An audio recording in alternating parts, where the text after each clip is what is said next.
কেমন আছেন আপনারা সবাই? আশা করি খুব ভালো আছেন। চলে এসেছি আপনাদের সাথে হিমাচল ব্লগেরই 4th পার্ট নিয়ে। 3rd পার্টে দেখেছিলেন খাজিয়ারাতে পৌঁছাতে আমাদের সন্ধে হয়ে গেছিলো। তো এটা হলো পরের দিন সকালবেলা আমরা রেডি হয়ে বেরিয়ে পড়েছিলাম ঘুরতে যাওয়ার জন্য। চারিদিকে যেখানেই শুধু তাকাচ্ছিলাম সবুজ পাহাড়। তো আমাদের প্রথম ঘুরতে যাওয়ার জায়গা ছিল চাম্বা শহরে ভুরি সিং মিউজিয়ামে।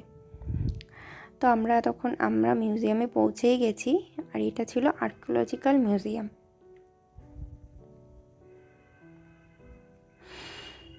তো এই যে মিউজিয়ামে ঢোকার রাস্তাটা, আমরা এখন যাচ্ছি হাঁটতে হাঁটতে। মিউজিয়ামের ভেতরে ফটো তোলা অ্যালাউ ছিল, কিন্তু কোনো ভিডিও ক্লিপ নেওয়া অ্যালাউ ছিল না। তো সেই জন্য আপনাদের সাথে কোনো কিছু ভিডিও শেয়ার করতে পারলাম না। এইটুকু জাস্ট একটা ফাঁকে তুলেছিলাম, তাই সেটাই শেয়ার করলাম। তারপর আমরা ওখান থেকে ফিরে চলে এসেছিলাম। খাজিয়ারার যে মেইন আকর্ষণ সেটা ছিল খাজিয়ারা লেক, মানে যেটাকে বলা হয় মিনি সুইজারল্যান্ড। আর আমরা এখানে পৌঁছেছিলাম তখন ঠিক বিকেল 3টে সাড়ে 3টের দিকে। রোদটা সেই লেকের উপরে, মানে পুরো লেকটা জুড়ে তখন সূর্যের আলোটা পড়ছিল। তো ভীষণ সুন্দর লাগছিল লেকটা, মানে লেকের সৌন্দর্য যেন আরও দ্বিগুণ বেড়ে গেছিলো। চারিদিকে পাইনের জঙ্গল দিয়ে ঘেরা, আর মাঝখানে লেক খাজিয়ারা। তো সেই লেকের সৌন্দর্যটাই আপনাদের সাথে একটু তুলে ধরলাম, শেয়ার করলাম। তো আমরা এই লেকে এখানটাতে অনেকক্ষণ বসে বসে অনেকক্ষণ গল্প করে সময় কাটিয়েছিলাম। তারপর ঠিক সন্ধে হওয়ার পর আমরা আমাদের রিসর্টে গিয়েছিলাম। তো ওই দিন আমাদের রিসর্ট থেকেই আমাদের ক্যাম্প ফায়ারের আয়োজন করেছিল। তো এই যে, আর আমরা যখন খাজিয়ারাতে ছিলাম সেই সময়টা আমাদের এখানে লক্ষ্মী পুজো ছিল। তো দেখতে পাচ্ছেন ওই যে পূর্ণিমার চাঁদটা আরও সুন্দর দেখা যাচ্ছিল।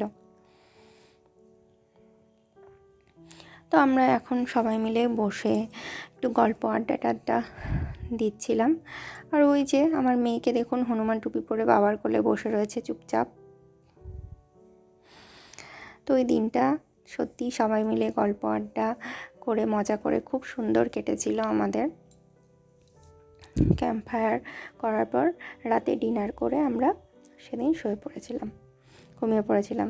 তো তারপরের দিন সকালবেলা আমাদের খাজিয়ারা থেকে চলে যাওয়ার দিন ছিল। তো আমরা ওখানে 2 দিন স্টে ছিল। তো এখান থেকে আমরা যাওয়ার কথা ছিল ধর্মশালাতে। আর ধর্মশালাতে পৌঁছাতে আমাদের অনেকটাই সময় লাগতো। তো আমরা বেরিয়ে পড়েছিলাম সকালই, কিন্তু আমাদের ব্যাড লাক, আমাদের যাওয়ার পথেই আমাদের গাড়িটা পাংচার হয়ে যায়। তো সেই জন্য আমাদের অনেকটা টাইম রাস্তাতেই বসে থাকতে হয়। তো সেই যেখানে বসেছিলাম সেই জায়গাটারই কিছু ভিডিও আপনাদের সাথে শেয়ার করলাম। তারপর আমাদের গাড়ি ঠিক হয়ে যাওয়ার পরে আমরা সেখান থেকে বেরিয়ে পড়ি। তো আমাদের ধর্মশালায় পৌঁছাতে রাত হয়ে গেছিলো, প্রায় রাত 8টা বেজে গেছিলো। তো ওই দিন আমরা পৌঁছে ডিনার করে ঘুমিয়ে পড়েছিলাম। এটা হলো ধর্মশালাতে আমাদের প্রথম সকাল।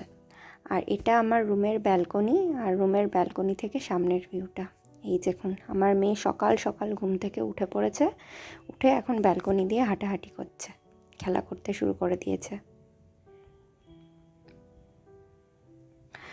সামনের দিকটা ভীষণ সুন্দর, সবে সূর্যটা উঠছে পাহাড়ের কোল থেকে, এতটাই সুন্দর সামনের দিকটা, ভীষণ সুন্দর ছিল। তো সেটাই আপনাদের সাথে একটু শেয়ার করলাম। তো জানাবেন কেমন লাগলো। দেখা হবে আপনাদের সাথে এই ব্লগেরই আবার নেক্সট পার্টে।